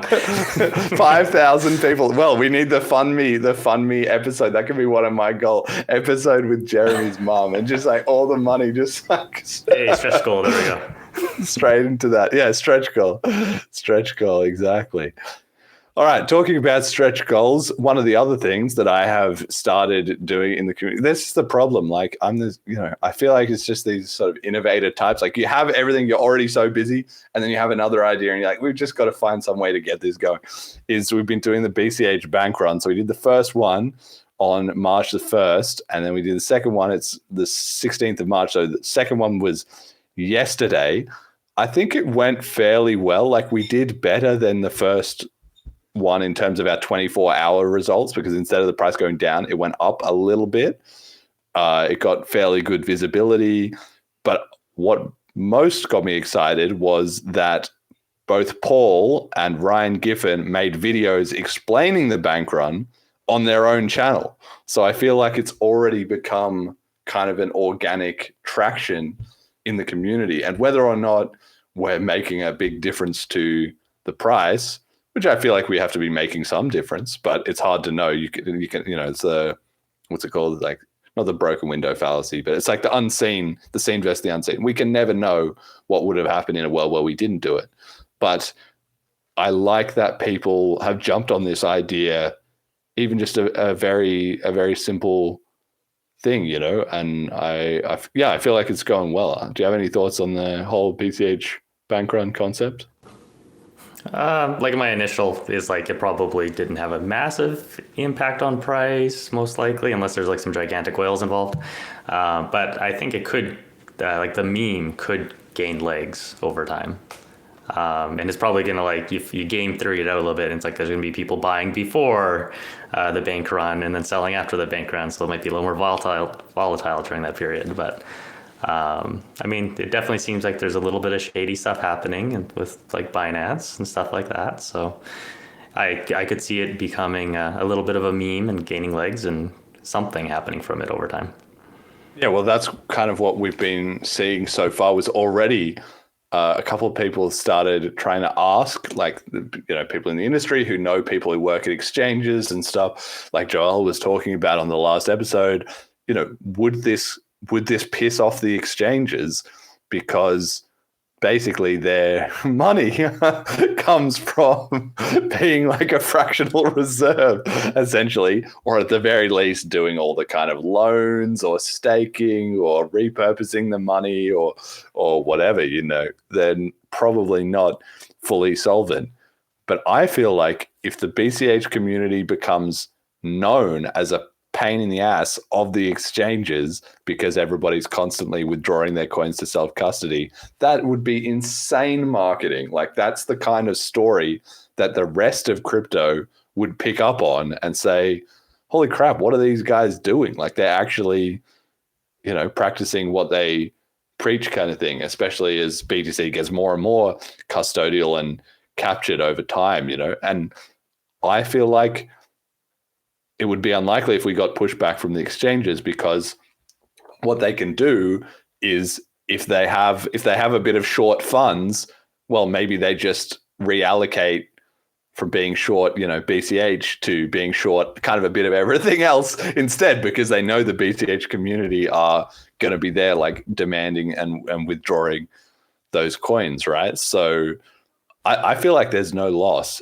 even though I've said it's bad to get delisted. I'm not hoping that we get delisted, but if we got delisted because they started complaining, like, oh, the BCH community keep withdrawing all their coins, that would be a W for us, right? Yeah, I find, unless they're being extremely shady, it's like if you're buying a coin off of them and withdrawing, like, they're making money, the exchange. Yes. Like, that's part of their business model at a core level. So exactly, it would be strange if they were upset by that. Yeah, exactly.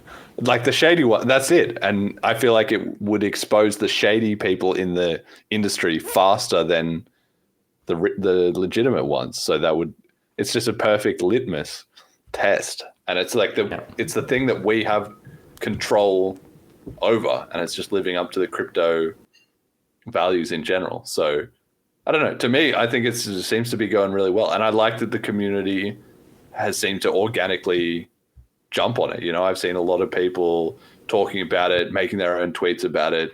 Now they're doing their own videos. I can't wait for somebody to find a way to make it gamified with a new cash token, or with pump BCH, pump.cash, or some cooler graphics than what I've done. Like, whatever you guys can do, I would love some help on this one. It's very simple, 1st and 15th, because I'm about at the limits of what I can deliver on this sort of project. But even just getting the word out there seems to have been great, and it should snowball over time too, because once somebody knows that it's always going to be the 1st and 15th, even if they don't hear about it the next time, they already know, right? So should go well in that regard, I think. Okay, we kind of already mentioned a little bit about the chips. I don't know if you have any further thoughts on any of that stuff. You kind of sounded in favor of loops. What about op eval and pay to script, especially as you've been more in the weeds with the dev stuff? Is that early thoughts on that? I guess there'll be a lot more discussion at BLISS as well, so we might get a bit of a clearer picture at that time. But any thoughts so far? I'd be reserving my judgment. Like, this is a little too deep for me at a technical level, unless I sat down with it for a while. But just the idea of getting like loops would be gigantic. But technically, that looks like the pros and cons. Bitcoin VM side, not too sure, little above my pay scale at the moment type thing. But I'm just kind of sitting back, just completely shell-shocked by Jason constantly, by how much stuff he's doing and how many chips are coming out. And it's like your mind just kind of starts settling a little bit, and all of a sudden it's like, boom, here's 3 more. So, but it's amazing. I love it. I love seeing it. So. Shout out to Jason. He's doing amazing work. Well, one of the things I was going to ask you about was with the upgrades, we haven't really seen too many other chips proposed, but Bitcoin Cash Orders has started talking about 2-minute block times, which has been, a little controversial. So for people who don't know, this is a very big picture, pie in the sky type stuff. You don't need to freak out one way or another. But the idea is that a 10-minute block time means on average, you have to wait around 17 minutes, right? Because sometimes, that's 6 blocks an hour, and sometimes you fall in the half-hour block window, right? So it's a long time. And on top of that, the existing proposed solution is basically let's roll out zero conf and double spend proofs to more people. Now, that's great, but at the same time, given BCH is small, a lot of people like exchanges and whatnot are not necessarily going to bother about that because they don't need to, because BCH isn't big enough, and it's simpler for them to just use confirmations, which every coin in the world uses, right? So, or basically every coin. So if we lowered the block time from 10 minutes to 2 minutes, then you would bring it down to I think it's under 3 minutes that you would get that first confirmation, which is really critical for exchanges. And then the counter argument is, well, then the exchanges will just multiply the confirmations needed by 5. But that's not necessarily true, because there's plenty of other coins that have low amounts of block time and also a low number of confirmation. And also, if we made this change, they might not even notice. They might just leave it the same as it was before, which is not something we should be relying on. But that's the idea, that potentially, if we sped up the blocks, then we would have a much faster coin in some respects, right? Which would be a good thing. Now, the counter argument is that might be a bad trade-off for scalability, and also fucking with the 10 minutes feels a bit like something that would be very contentious, although maybe that could be mitigated with enough discussion. There's sort of like the magic numbers of Bitcoin, like the 21 million limit. We definitely don't want to change that. And SHA-256 hashing, we definitely don't want to change that. But then there's like the 1 megabyte block size, which we definitely did want to change. And some other people were like, well, we definitely don't want to change that. So it's like, is 10 minutes, is that on one side or the other? I mean, I think I started out being skeptical, because I think if we change it too much, then we kind of lose a bit of the real Bitcoin type of credibility and legitimacy. But on the other hand, we're the minority chain, so it's up to us to actually get to a 10 or 100x better coin that can outcompete the existing, BTC control over the hash rate and the price, right? So this could potentially be one way to do it. I'm open to discussing it, at least if it can be shown that it wouldn't be harmful to scaling or whatever. What do you make of this vague idea? It's a big topic, kind of. So I think Emergent Reasons has said that, and I kind of agree with, chip by default is a no. It's not happening. You have to convince people over time. So by default, I'm a no. But my mind's open to the arguments behind it. And like the 10-minute blocks, it's kind of an arbitrary number, most likely. Like could have been 9, could have been 11. Like it's just kind of, there's not anything special behind the number. My concerns do lean more heavily to the scalability side of, if you bring it down to like 2-minute blocks, is that an issue for nodes in the future if the block size doesn't change going down? So say you have 100 megabyte blocks going at 10 minutes. Okay, so you go down to 2 minutes. You're going to have more blocks. So in that same amount of transactions, you'll have smaller blocks because more of them are coming out. But what happens if you have 100 megabyte blocks in 2 minutes as well? And just how that affects the nodes. So that's the unknown for me. I don't know how that would affect nodes. Where's the limits on the processing for the transactions? When do the nodes start having issues? So that's what I would want to know. And that's kind of outside of my knowledge.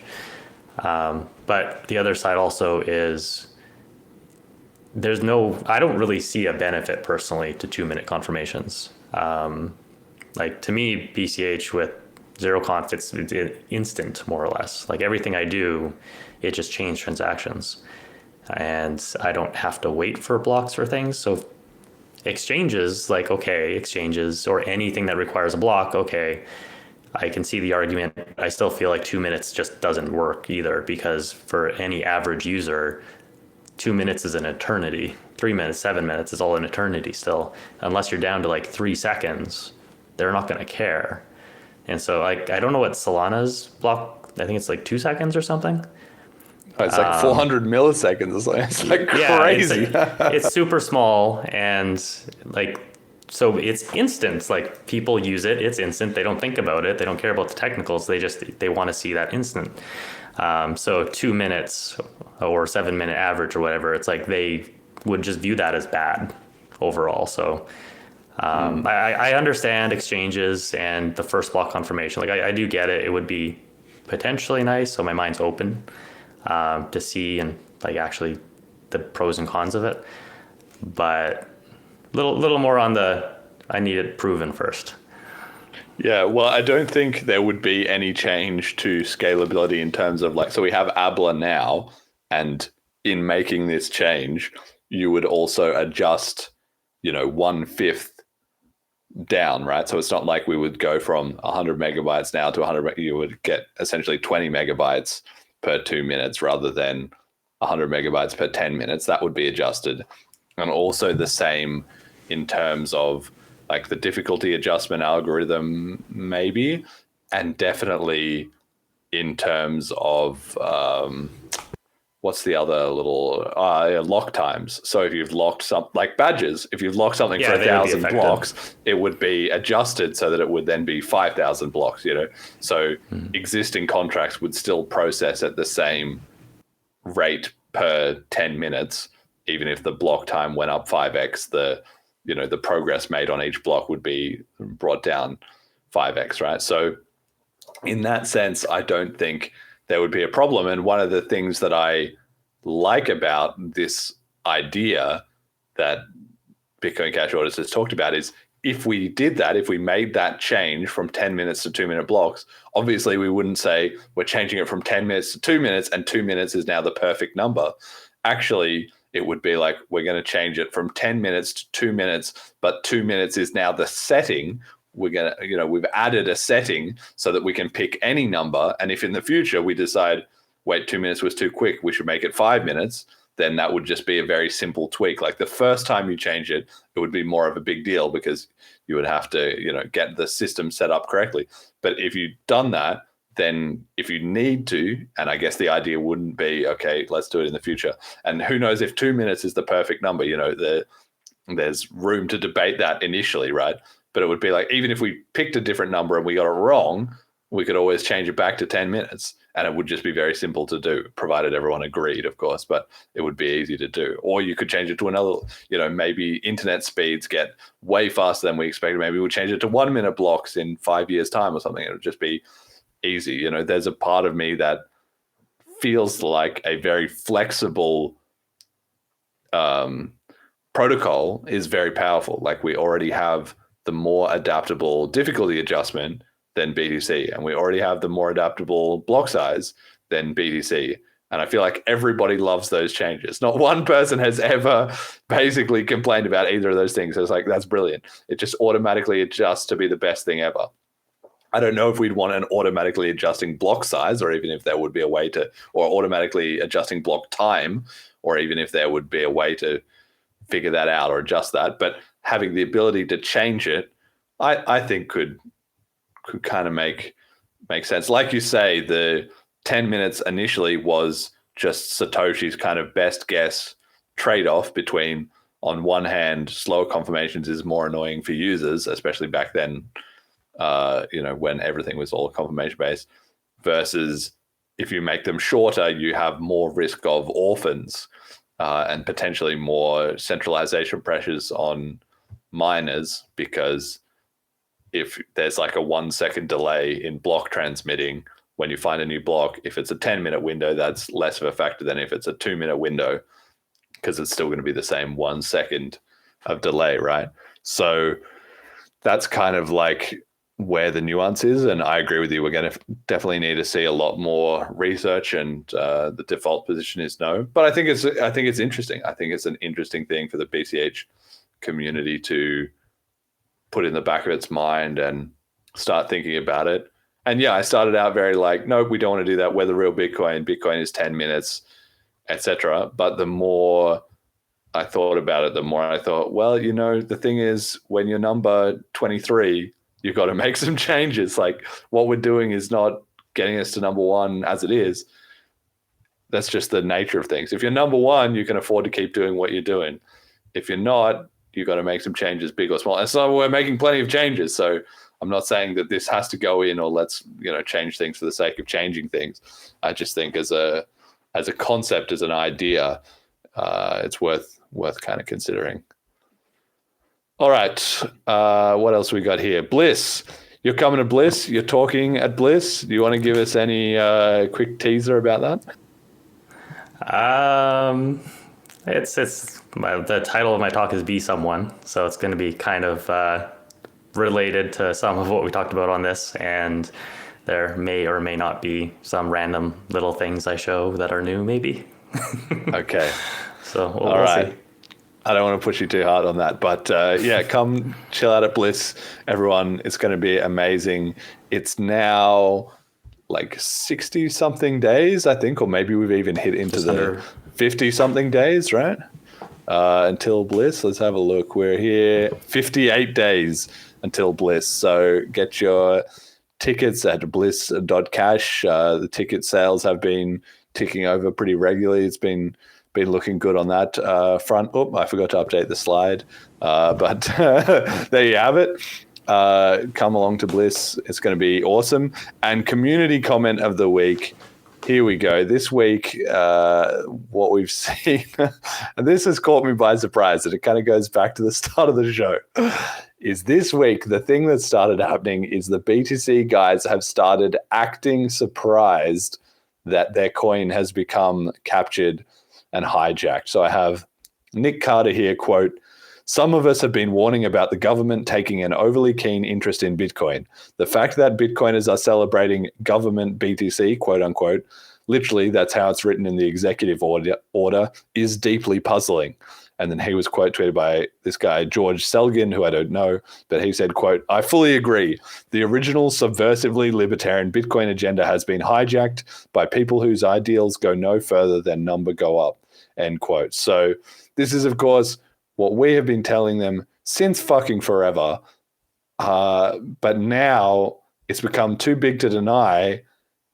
And it's just kind of a bit galling that they don't say, wait, you guys told us. Instead, it's like, oh, I can't figure this out. How did this happen? You know, it's this kind of feigned ignorance, really. I mean, they're going to do what they're going to do, but it's just reducing my respect for them even further, to be honest, to get to this point and not just be like, even now he's using the word hijacked here because Roger has put it into the lingo with hijacking Bitcoin. How would you not say, yeah, they've been telling us this since fucking a decade ago, you know? I don't know. Yeah. What's your reaction?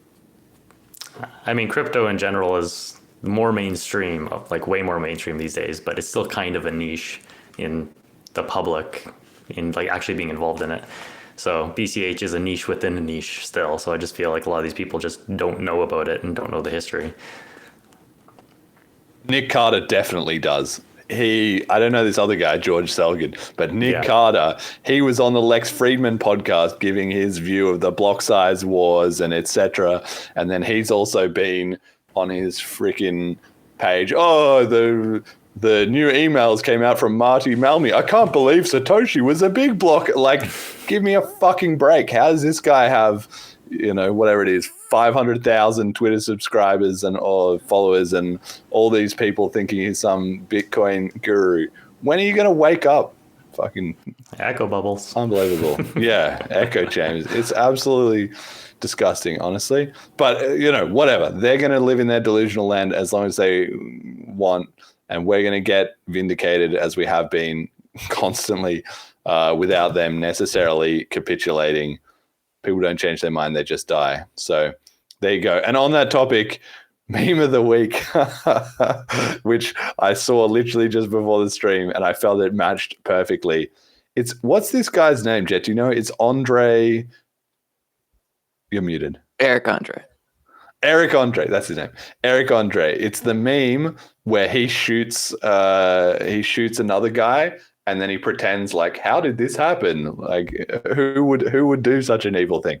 Anyway, it's related to this opinion piece in the New York Times article. We were badly misled about the event that changed our lives, which I haven't read, but supposedly is about them kind of saying, oh, wait, COVID was all a bit of a scam, and, the lab leak hypothesis was suppressed, and we've all realized, in March of 2025, how it was all a bit of a setup, which listeners of this show, we didn't actually, go hard on it, right? But we definitely did that episode with Kane and stuff where we were talking about it on this show. Like, this is not news if you were awake and not just following the news, the propaganda, right? So anyway, the meme is Eric Andre, the New York Times, shooting the guy labeled lab leak hypothesis, and he says, why would we be misled like this? So it's so ridiculous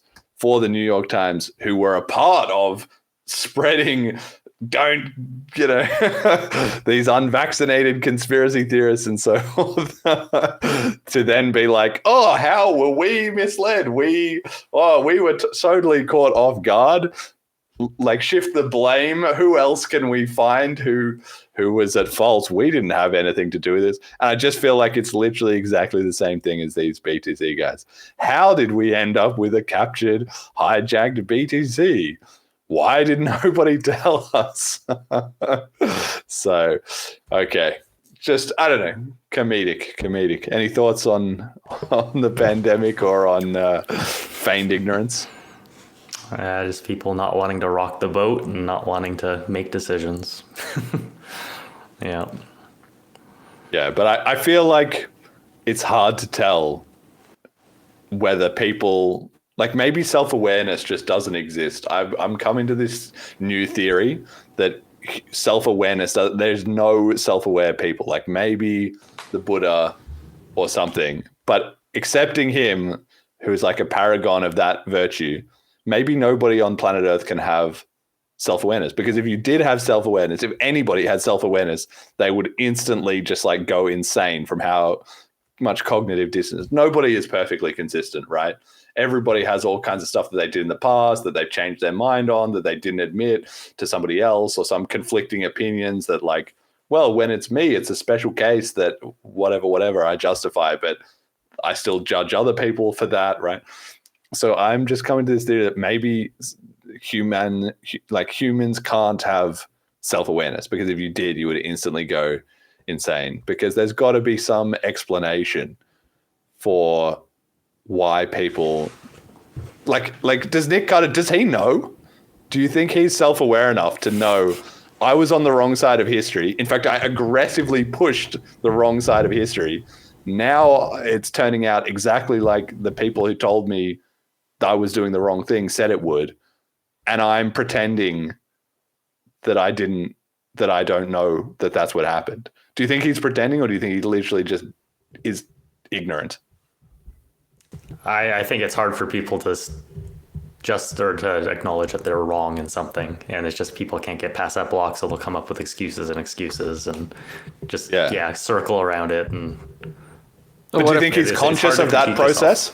Yeah, it's hard. But the thing is, there's a big difference between, I realized I was wrong, and I'm going to put on a public front like, I wasn't wrong, oh, wow, let's wend away some way.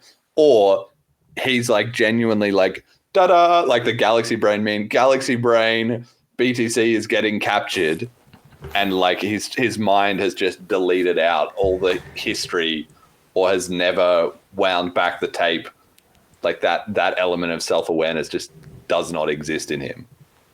I could see it getting blacked out as like a self-preservation mechanism. Yes, this is what I'm talking about. Yeah. This is it. Exactly. Yeah, what if it's just like a fake it till you make it thing, where he knew it was a lie at some point, but over the years, where he's like reinforced these worldviews, it's no longer a lie to him anymore. Like, it's a thing that I was one of the good guys. Yeah. Just by a series of stages. Well, it's like we talked about on the hoax. It's just that whole process of your mind changes at point X, and the mistake is the world changed at point X and I changed at the exact moment. Aren't I such a great guy? Or I changed X plus one, X plus one, X plus one, X plus one, X plus one in sync with reality, quote unquote, when it's like, no, you were late to the game 100% of the time. Somebody else was already there before you. You've got to recognize that to actually rebuild an accurate picture of what happened. But that never happens. It's weird as well when money gets involved in it. Like when you throw your wealth is now tied to this thing. So it's like a sports team, like a sports fan.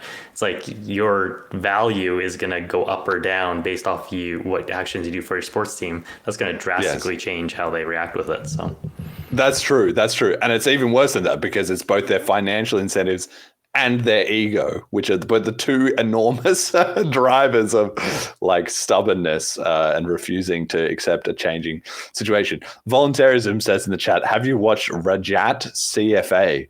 I think I know the guy you're talking about on Twitter, but I never watched any of his content. He says he will not debate anyone from BCH. He won't debate Peter Risen, but he'll debate some random from XRP, lol. Talk about debating low-hanging fruit. And that's exactly it. That's exactly the point, right? Is that acknowledging we were wrong is not going to happen until the social cost of refusing to do so gets so high that it just swamps pretending that nothing ever changed, right? Like I talked about on the show, like I'm not going to be debating against a lot of these guys because they don't want to do it. They even just the idea, they know that it would be a train wreck for them. So we're kind of restricted to reply guying them on Twitter a bit until they get sick of getting wrecked and block and block us. But that's fine because that's only just that little bubble. As BCH improves as an ecosystem, eventually it starts to invade their reality in other ways. People that are not the BCH community start saying to them, what about what these guys are saying? And like we saw last week with the hijacking Bitcoin by Eric Weinstein and all this stuff, like reality is omnipresent. So it just finds a way to get into their field of vision. It just takes a long time and they have to handle that on their own time. But I have no illusions that things are going to flip at the point that so many people are listening to me and to the BCH community as a collective that you just can't be taken seriously if you don't acknowledge what we're saying, which is partly from podcasts and Twitter debates. And then, like you said, it's also partly from just building apps. When it gets to the point that people are just like, these apps are just 10x better than anything the BTC guys. I mean, it's starting to get close to that point. That's why we're seeing the shifts in the narrative. Oh, guys, did you notice BTC has been hijacked? that you have, because once upon a time it was, oh, Lightning Network's going to come and save us. Oh, BCH is a shitcoin. Oh, look at how scrappy they are. They're having their own civil war. They're not doing anything. Oh, we'll just copy their protocol upgrades. Like however many lies that they all told themselves. One by one, those are just crumbling in public vision. So anyway, it is what it is. That's enough of my on our side, we're like, oh, you want OpCat or CQB? How cute. Exactly. It's becoming just, but now the conversation is breaking down as well too, right? Because we spent some time, OpCat, blah, blah, blah. We had that 6 years ago. There's nothing we can talk about of value with them because they're so far behind that it just, what are they going to bring to the conversation, you know? So we've kind of been through this cycle of like arguing and then nobody talking and then talking to them a bit and then slowly rebuilding some bridges. And now we've got to the point where the bridges is there, but we don't even need to shout across it anymore because there's no. I've stopped listening to basically all those BCH podcasts. I used to listen. It was interesting, and I was learning, keeping up with what is the current state of affairs. But BCH has just accelerated so far past that there's very little value in it these days. Right. Anyway, of course, why would we be misled like this? Look for a lot more of that. Why would Bitcoiners be advocating for the government? Why do we suddenly have all these, trolls in our community? How have our values gone out the window? Why is El Salvador siding with the IMF? Why is it not working? Will be the essential question. Going to be a lot of cognitive dissonance about that coming up. Okay, message to the community. You know how it goes. What does the BCH community need to hear? Build, get involved, do things. You can do things. That old guy meme. You can do things. You don't need to ask permission. I'm trying to get myself to do a tutorial video on doing smart contracts from scratch that you could follow on YouTube and stuff like that. So I tried doing some learning classes in my local area, and unfortunately didn't really get any interest from the few I did. But I want to go from, like, if you're a high school student or maybe you just don't know how to code, it's like you can go from beginning and up, and just there's diamonds everywhere. And if you felt like you missed the train on Bitcoin, if you felt like you missed the train on Ethereum, this train is loading up. So get involved. Absolutely. Okay, all right. Our FundMe contributors. This concludes our batch of episodes, 136 to 145. So for the last time for this batch, although I usually do them in the weeks following while we're doing the new round, Majimalu Marcello, founding father of Molecular, the show we love, Erdogan Talk, economics writer, Milton Friedman, at Cash Stamps, Keep Calm, Bitcoin Cash, and Emergent Reasons. Please experiment with new ways to get you, Callisti, and Phoenix in front of some serious media spotlights. I will be doing a new FundMe campaign soon, so you guys can hopefully chip in some sats if you've been enjoying the show. And Kyle here will be getting his nice little slice as well too. So it's two for the price of one. You're funding two parts of the ecosystem at the same time. Okay, supporter appreciation. Thank you to our donators. Thank you to our patrons, Ricky and HP, and our sponsors, General Protocols. Check out bchbull.com, bitcoincashpodcast.com for the start guide and FAQ. If you're new to the show, check out episode 85 and try Selene Wallet at Selene.cash. Hopefully this month, this next week or two, we should be out with the Cash tokens release of Selene. That's going to be awesome. And I've been hard at work on the next banger for the Selene as well too. So yeah, maybe hoping to have that ready by BLISS or maybe a little bit earlier. So look out for that one. Okay, final shout outs. Sayoshi, where can people find more of you? I'm on Twitter at Sayoshi, help me, X, whatever.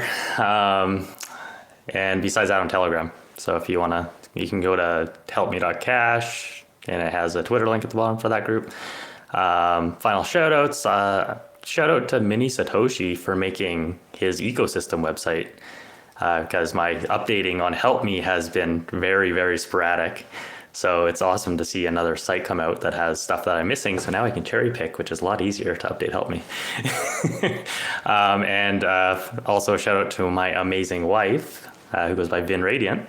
Because I wouldn't even be sitting here right now if she didn't push me to start doing things. So amazing. Behind every great man is a greater woman, right? Exactly. Jet, any final shout outs? Yeah, I should also give a shout out to Mini Satoshi, because I had known bugs with the metrics stuff, and I just ignored it for the longest time because I was like, I'm really the only one that's using this. And having people poke me to be like, hey, go fix this is nice. So Shout out to you. It's up now and should be stable. Amazing. And my shout outs are a couple things. Firstly, if you go to HelpMe.cash/events, there is a calendar there where I've started listing the podcast times ahead of time. So if you want to catch the show live, you can see the upcoming time slots. And I'm trying to encourage other people to also chip in on that. Other things that are on the calendar already, BCH Bank Run, so that can remind you as well, the 1st and the 15th. And thank you to everybody who has been involved in that and making noise on social media and doing withdrawals. That's all been awesome. I've been loving the action that there's been there, and Paul and Ryan for making videos about it. It's just been great to see so much organic traction off of, relatively small effort there. And also to the BCH Global Lotto Draw, which you can find at bitcoincashgloballotto.com. I think we talked about it on the show, but if we didn't, Neanderthal and one other guy have got this project going. I think this is the 3rd week. Just got drawn. Bagatelle won it, and the draw is now open for another week. So maybe consider trying that out, but please gamble responsibly. And that will do it. Shout out to everyone in the comments. Great to see you all be part of the show. And thank you all for listening. Until next time. We're stacking with P-Tackers, it's in the game.